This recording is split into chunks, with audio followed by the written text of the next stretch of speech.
안녕하세요. 네. 함께 걷는 교회, 움직이는 교회의 성도 여러분, 또 두 분 목사님 되게 반갑습니다.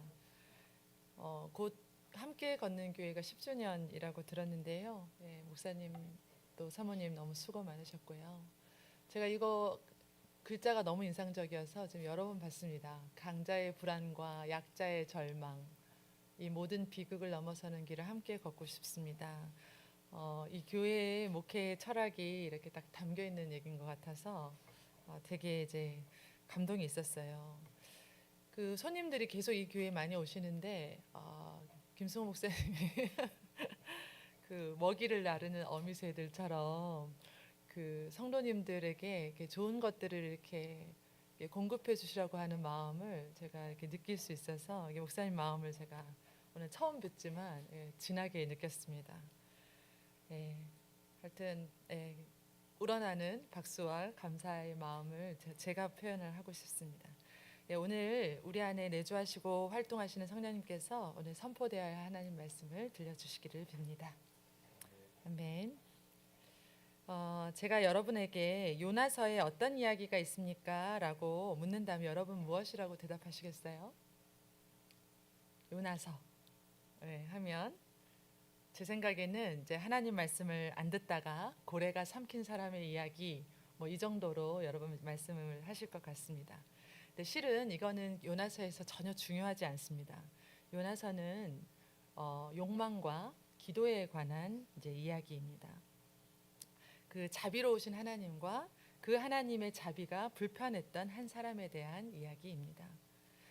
그래서 이 시간을 통해서 우리가 그 요나서를 통해서 하나님과 우리 자신을 새롭게 만나기를 바랍니다. 이 요나서는요 굉장히 독특한 성경의 책인데요. 다른 예언서들은 선지자들의 그 선포의 내용이 중심이라면 요나서는 요나라는 사람의 행적을 중심으로 한 이제 이야기입니다. 여러분 잘 아시겠지만 요나서는 요나가 이 아미떼의 아들 요나를 선지자로 부르시는 그 장면으로부터 이야기가 시작됩니다. 그리고 어디로 보내셨습니까? 니느웨로 보내셨는데요. 이 요나가 니느웨로 가지 않고 다시스, 지금으로 치면 스페인으로 도망가려고 합니다. 니느웨하고 다시스는 정반대의 길이죠. 그래서 하나님은 이 요나한테 순종을 가르치시기 위해서 큰 물고기를 사용하셨습니다. 우리도 모두 저마다 하나님 앞에 순종을 하게 된 계기가 된 경험을 하셨을 텐데요. 여러분들 중에서 요나처럼 순종을 위해서 이렇게 엄청난 경험을 해보신 분이 계실까요? 네. 인간이 큰 물고기 뱃속에 사흘 동안 있다가 기도를 통해서 다시 살아난 것은 사실 전무후무한 이제 사건이죠. 그런데 이것보다 더 놀라운 것은 이 체험이 요나라고 하는 사람을 본질적으로 변화시키지 못했다는 것이 사실은 더 놀라운 일입니다. 몸은 니느웨로 갔지만 요나는 제대로 이 니느웨를 다 돌려면 사흘 정도가 걸리는 큰 성이었는데 단 하루 만에 돌아다니면서 굉장히 성의 없이 하나님의 심판을 선포합니다. 그래서 40일이 지나면 니느웨가 무너질 것이다. 메시지가 매우 간단하지만 요나의 이 외침은 다른 선지자들의 외침과는 차이가 있습니다. 심판의 선포만 있고 회개하라고 하는 내용이 없는 것이죠. 요나가 왜냐하면 바랬던 것은 니느웨가 그냥 확 멸망하는 것이지 돌이키는 것이 아니었기 때문에 요나는 자기 마음의 변화 없이 겉모습으로만 순종을 하고 있다는 것을 알 수 있습니다. 이렇게 요나를 보다 보면 하나님이 사용하시는 사람이 이게 훌륭한 사람만은 아니구나 하는 것을 우리가 깨닫게 됩니다. 오히려 성경을 보면 성격적으로 결함이 좀 있고 또 약점도 많고 도덕적으로도 좀 잘못이 있고 영적으로 실패를 많이 한 사람들도 하나님이 즐겨 사용하셨다는 것을 우리가 찾아볼 수 있습니다. 그럼 하나님은 왜 우리의 그 인생의 오점이 이렇게 남는 사람들을 사용하셔서 그들에게 하나님의 말씀을 전하게 하시고 또 누군가를 섬길 특권까지 주시는 것일까? 왜냐하면 하나님은 이렇게 자비로우신 분이시기 때문입니다. 그 출애굽기 34장 6, 7절의 말씀을 제가 받들어 읽겠습니다. 여호와께서 그의 앞으로 지나시며 선포하시되 여호와라 여호와라 자비롭고 은혜롭고 노하기를 더디하고 인자와 진실이 많은 하나님이라. 이 말씀은요, 하나님이 어떤 분이신지에 대해서 성경에서 가장 정확하게 선포하고 있는 말씀입니다. 하나님은 자비로운 분이시라는 것이죠. 요나도 이것을 굉장히 잘 알고 있었습니다. 그래서 이 똑같은 말씀을 요나가 인용하면서 어떻게 하냐면 오히려 자기가 하나님의 부름에 응답하지 못한 근거로 삼고 있다는 것을 볼 수 있는데요. 요나서 4장 2절을 보면 이렇게 얘기합니다. 여호와여, 내가 고국에 있을 때 이러하겠다고 말씀하지 아니하였나이까. 그러므로 내가 빨리 다시스로 도망하였사오니 주께서는 은혜로우시며 자비로우시며 노하기를 더디하시며 인애가 크시사 뜻을 돌이켜 재앙을 내리지 아니하시는 하나님이신 줄을 내가 알았음이니이다. 그러니까 요나가 지금 이렇게 얘기하고 있는 것입니다. 제가 조금이라도 니느웨 사람들에게 하나님에 대해서 얘기하면, 그래서 그 사람들이 돌이키면 하나님은 원래가 자비가 흘러넘치는 분이시기 때문에 그들을 용서해 주실 것 아닙니까? 그런 일은 제가 용납할 수가 없거든요. 그래서 제가 안 가는 거 아닙니까? 그렇게 요나는 지금 하나님께 하나님이 자비로우신 것을 근거로 지금 화를 내고 있습니다. 그러면서 더 나아가서 차라리 자기를 죽여달라고까지 얘기합니다.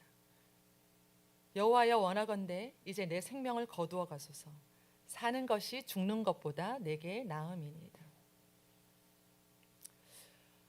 이 말씀을 보면요, 우리가 중요한 그 영적인 통찰을 하나 얻을 수 있는데요.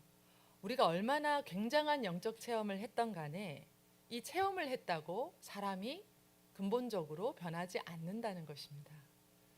중요한 것은 그 체험을 했던 그 체험 사건 그것보다 그 체험을 받아들이는 그 사람의 반응이라는 것이죠. 그래서 이 관점을 갖고 오늘 읽었던 물고기 뱃속에서의 요나의 기도를 다시 읽어보면 요나의 반응에 뭐가 빠져 있다는 것을 알 수가 있습니다. 그것이 바로 뭐냐면 회개입니다. 요나가 오늘 읽어주셨던 2장 7절을 보면 내 목숨이 힘없이 꺼져갈 때에 내가 주님을 기억하였더니 나의 기도가 주님께 이르렀으며 주님 계신 성전에까지 이르렀습니다. 이게 무슨 말이냐면요, 내가 힘없이 물고기 뱃속에서 힘없이 꺼져 죽어가고 있을 때에 자기가 어떤 고통을 겪었는지에 대해서 지금 얘기하고 있고요. 하나님이 자기를 구원해 주시도록 이 소망하는 기도로 온통 지금 기도를 하고 있는데요. 이 내용 안에 뭐가 없습니까? 지금 하나님이 다시스로 가라고 한 것에 대해서 불순종한 것, 그리고 자신이 하나님의 명령을 거부하고 도망가고 있는 것에 대해서는 전혀 성찰하거나 회개하고 있는 모습이 없다는 것을 우리가 발견할 수 있는 것이죠.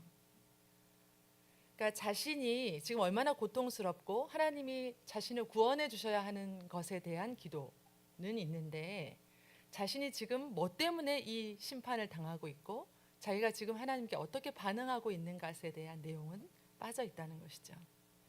이 모습은 나중에 니느웨에서의 요나의 말과 행동에서도 재확인됩니다. 니느웨의 심판을 선포하고 이제 요나가 어떻게 되나 보기 위해서 초막을 이렇게 짓고 지켜보거든요. 그래서 그늘 아래 앉아 있는데 하나님이 요나한테 이 뜨거운 해를 가릴 이렇게 박넝쿨을 주셔요. 그러니까 요나가 어떻게 했습니까? 태양이 너무 뜨거운데 기분이 좋아졌습니다. 그런데 하나님이 그것을 갑자기 벌레들을 보내셔서 이 박넝쿨을 다 갉아먹게 하시고 뜨거운 이렇게 열풍이 불게 하시니까 요나가 다시 버럭 화를 냅니다. 그러면서 하나님께 차라리 내가 죽는 게 또 낫겠다고 하나님께 화를 내고 있죠. 그러니까 하나님이 이제 물으십니다. 네가 성내는 것이 옳으냐? 바꿔 말하면 너 왜 이렇게 화를 내느냐? 이렇게 물으십니다. 그때 요나는 밑도 끝도 없이 화를 내면서 이렇게 말합니다. 화내는 게 옳다뿐이겠습니까? 저 화가 나서 죽겠습니다. 여러분 주변에 이렇게 화내는 사람 보신 적 있으신가요? 이 분노가 주변에 가득한 사람, 언제 폭발할지 모릅니다. 그리고 왜 화를 내는지를 모르는 경우도 있습니다. 이 분노의 대상이 내가 되는데 내가 사실은 잘못이 없이 상대가 화낸 경험을 받아보신 적이 있으신가요? 그냥 다만 그 자리에 있었을 뿐인데 그들은 화를 내며 노여움을 터뜨립니다. 그 화를 낼 때 굉장히 난폭하고 비합리적이고 부적절하고 모욕적인 언사를 내뱉습니다. 아니면 여러분은 혹시 그렇게 하고 있지 않으신가요? 지금 요나는 가슴속에 쌓인 이 원함과 불평을 하나님께 막 퍼부으면서 지금 분노를 마구 쏟아내고 있습니다.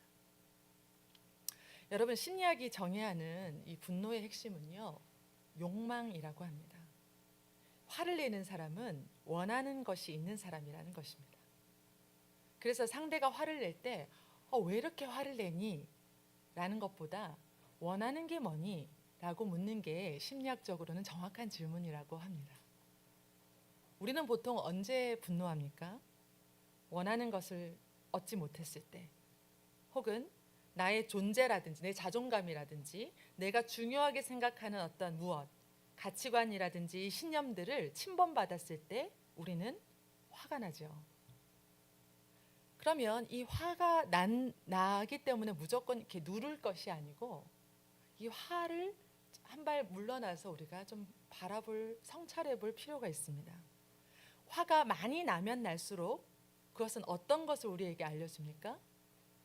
내가 이걸 정말 중요하게 생각하는구나. 저 사람은 호칭이 진짜 중요하구나. 혹은 내가 이렇게까지 화를 내는 것 보니까 내가 정말 그것을 원했구나. 내가 이것에 진짜 집착하고 있구나. 그러니까 화의 정도를 보면서 우리는 내가 이것을 얼마나 소중하게 여기고 중요하게 생각했는지를 알 수가 있다는 것이죠. 우리 사회 전반적으로 분노가 지금 많아졌다고 합니다. 왜냐하면 화를 내면요, 협상에 유리하기 때문이라고 합니다. 화를 내면 상대가 더 많이 양보하기 때문에 더 많이 가질 수 있다고 하죠. 실제로 분노와 공격적 행동들은 대부분 원하는 것을 획득하는 도구적 행동이라고 얘기를 합니다. 그래서 고객이 화를 내고 상사가 화를 내고 자식에게 화를 내고 선생이 학생들에게 화를 내는 것은 모두 목적 달성을 위한 도구적 행동이라는 것이죠. 그래서 우리가 화를 내면 원하는 것을 빨리 얻을 수 있다는 거예요, 사람들이. 특히 물질적인 이득을 얻는 데 굉장히 도움이 됩니다. 그런데 말입니다, 화를 통해서 얻지 못하는 것이 있습니다. 정확히 표현하자면 화를 통해서 잃는 것도 있습니다. 무엇이겠습니까?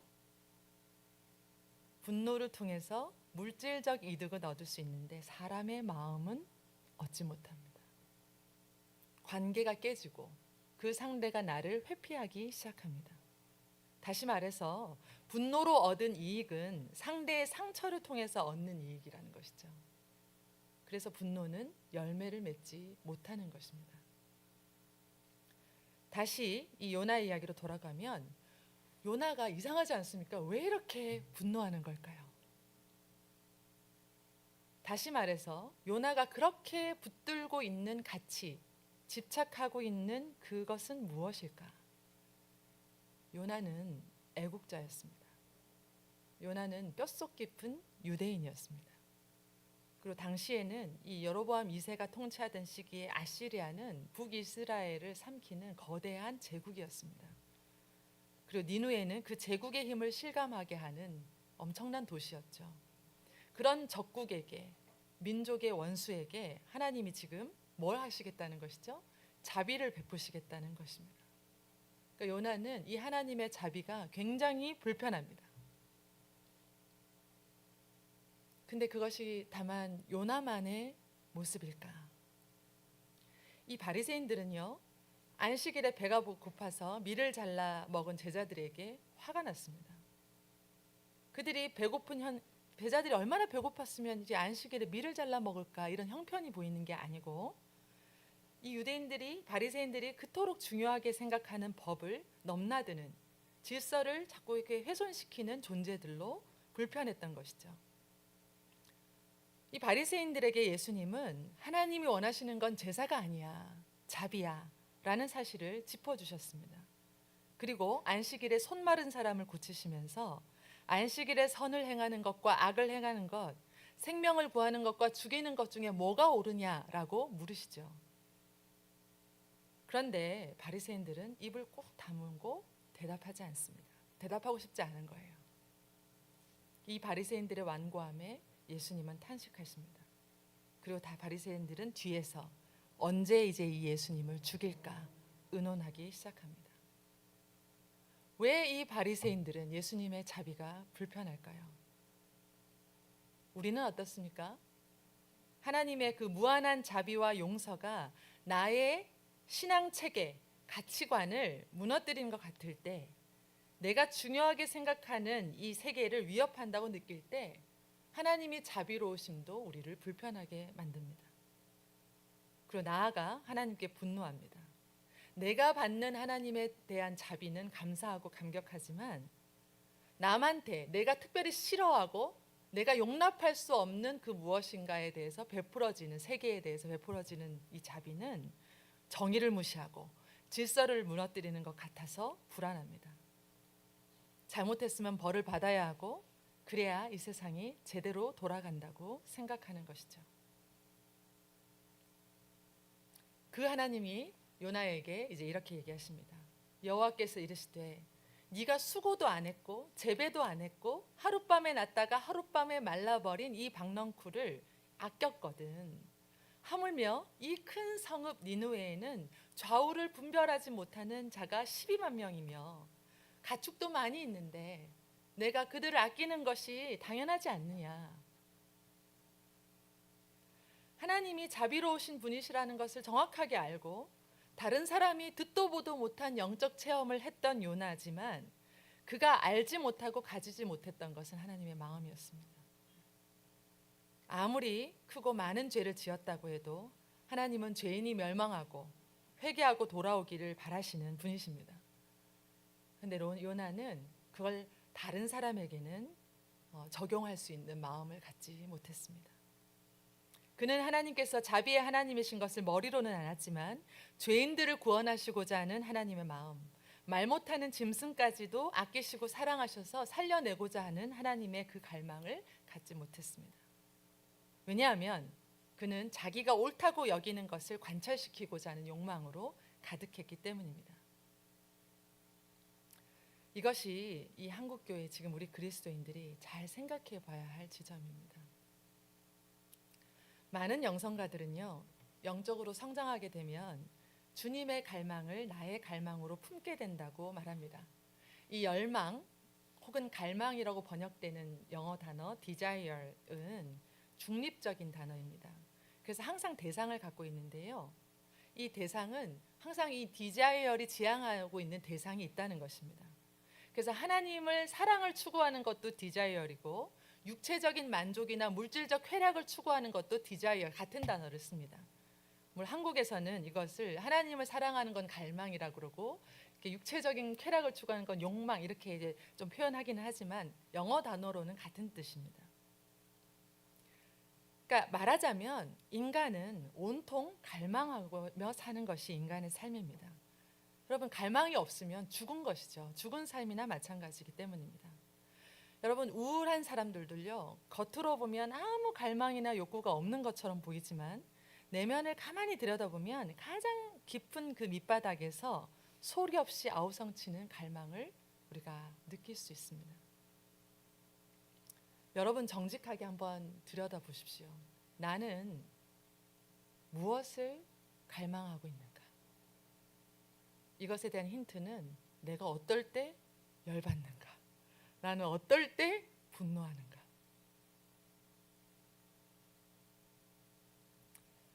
저는 지금 이제 목회를 하면서 가장 많은 그 절망, 슬픔을 느낄 때는 사람이 잘 안 바뀐다는 것인데요.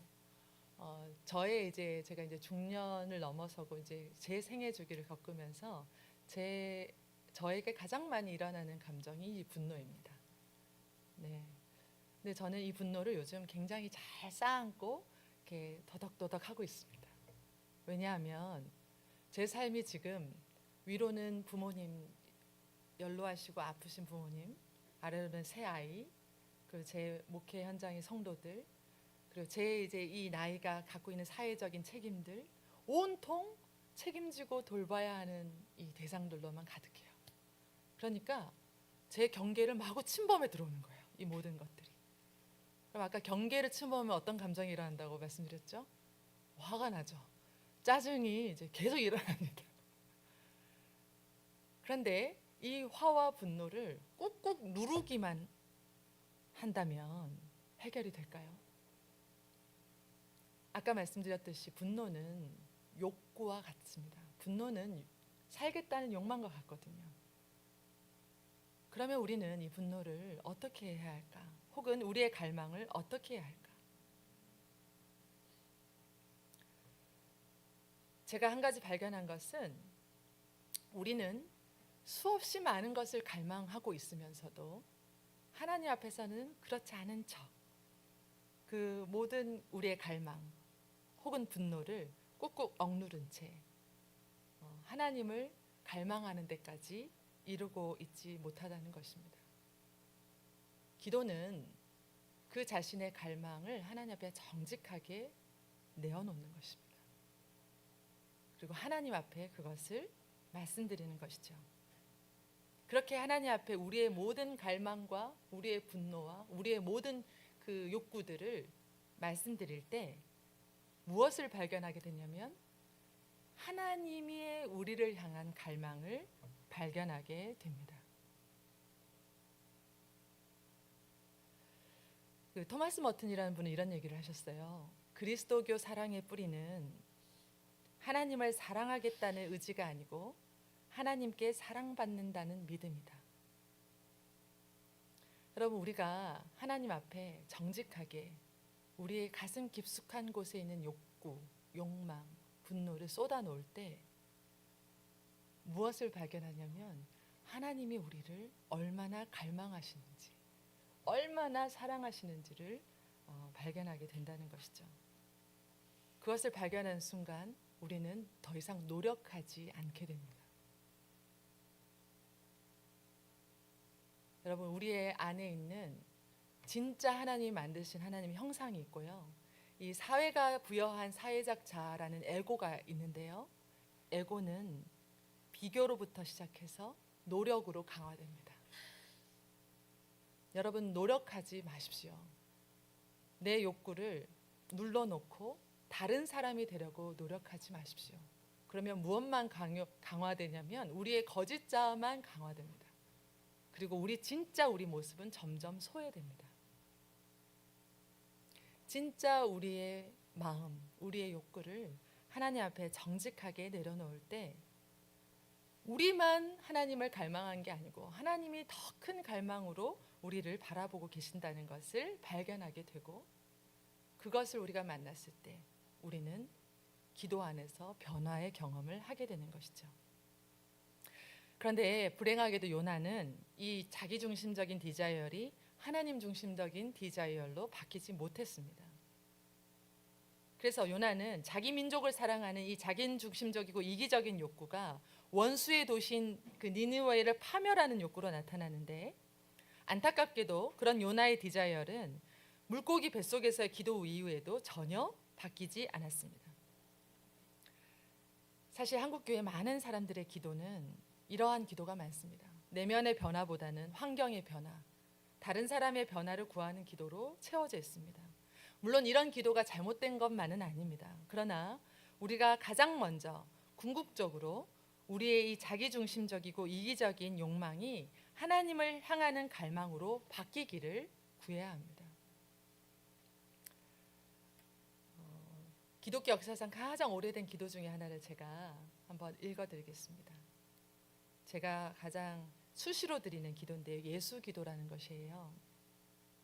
주 예수 그리스도 하나님의 아들이시여 이 죄인을 불쌍히 여기소서. 저는 이 기도를 거의 하루에 100번 정도 하는 것 같습니다. 무시로. 주 예수 그리스도 하나님의 아들이시여 죄인인 나를 불쌍히 여기소서. 이 기도를 드리면 누가복음 18장 9절에 나오는 이 세리의 기도가 떠오릅니다. 두 사람이 기도하러 성전에 올라가는데 한 사람은 바리새인이고 한 사람은 세리였어요. 근데 바리새인은 이렇게 기도하죠. 하나님 감사합니다. 나는 남의 것을 빼앗는 자나 불의한 자나 가늠한 자와 같지 않고요. 더구나 이 세리와는 같지가 않습니다. 이 사람의 시선은 온통 다른 사람에게 향해 있죠. 나 아닌 다른 사람 바깥에 향해 있고요. 그리고 타인과의 비교와 그 안에서 우위를 계속해 가늠하는 것으로 채워져 있습니다. 그런데 세리는 멀찍이 서서 하늘을 우러러볼 엄두도 내지 못하고 하나님께 간신히 읊조립니다. 하나님 이 죄인에게 자비를 베풀어 주십시오. 그리고 더 아래로 더 깊이 자신을 들여다봅니다. 스스로 의롭다고 생각하는 사람들, 그리고 남을 멸시하는 사람들은 주로 모든 시선이 자신 바깥에 있습니다. 그리고 그렇게 하나님의 자비가 불편해지면 그 불편함을 없애기 위해서 예수님을 십자가에 못 박습니다. 그리고 이런 종교 행위로, 우리가 존경했다는 건 아니고 이런 종교 행위로 이 자비를 대신하려고 합니다. 요나서의 끝은 하나님이 얼마나 끈기 있게 이 자비의 교훈을 요나에게 가르치시는지를 보여줍니다. 요나가 아끼던 박넝쿨이 시들게 되면서 분노에 가득 찬, 그러나 타인에게는 굉장히 무정했던 이 요나를 하나님은 인내심을 갖고 끝까지 다루십니다. 그리고 저와 여러분에게도 하나님은 그렇게 하실 것입니다. 주님은 이 시대 교회들에게 내면의 변화를 요구하고 계십니다. 우리는 모든 면에서 완벽할 수가 없습니다. 체험이 부족해도 괜찮고 성경 지식이 좀 부족해도 괜찮습니다. 중요한 것은 주님의 갈망을 나의 갈망으로 품는 것입니다. 여러분 지금 하나님께 화를 내고 계십니까? 아니십니까? 저만 화를 내고 있으니까 여러분 정직하게 하나님께 화를 내세요. 하나님 저는 이게 진짜 중요한데 자꾸 이게 침범을 받습니다. 하나님 저는 이것이 진짜 보장받고 싶은데 계속 이렇게 사라지지가 않습니다. 하나님 앞에 정직하게 우리의 살고자 하는 갈망, 욕구를 내어놓을 때 하나님은 그때 우리를 만나십니다.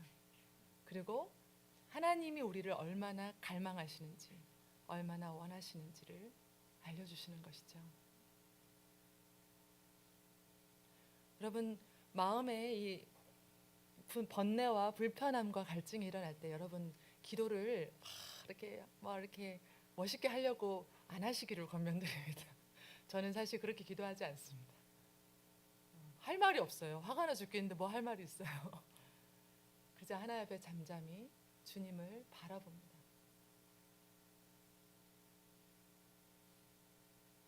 그리고 이렇게 기도하죠. 주 예수 그리스도, 주 나의 주님 예수님 그리스도 하나님의 아들, 이 죄인을 불쌍히 여겨주십시오.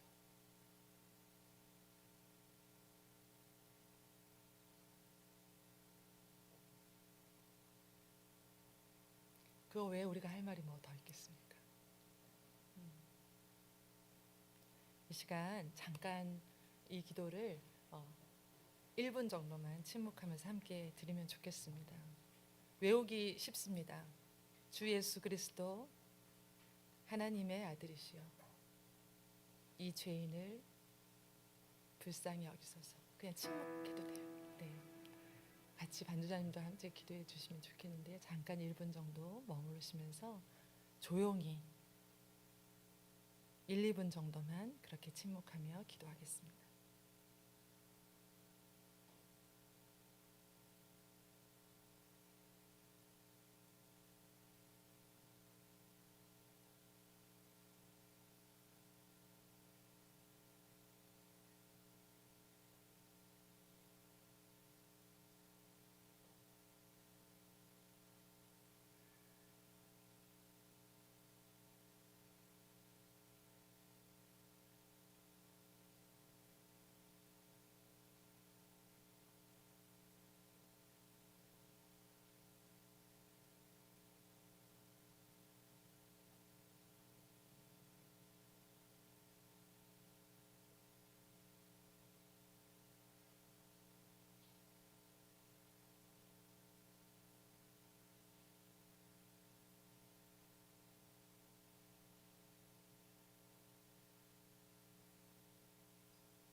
하나님, 우리가 하나님을 알고 또 하나님을 만난 경험도 있지만 때때로 저희 마음이 참 불편합니다.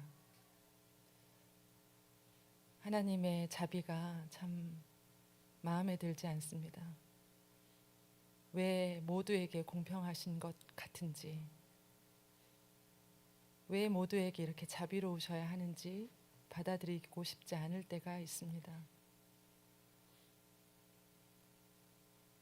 나에게만 인색하신 것 같은, 나에게만 할 수 없는 것들을 요구하신 것 같은 그 하나님의 그 요청 앞에 하나님, 저희들이 정직하게 반응하기를 원합니다. 하나님, 참 다루기 힘든 까다롭고 완고한 저희들이지만 인내심을 갖고 주님, 우리를 만나 주십시오. 주님, 우리에게 말씀하여 주십시오.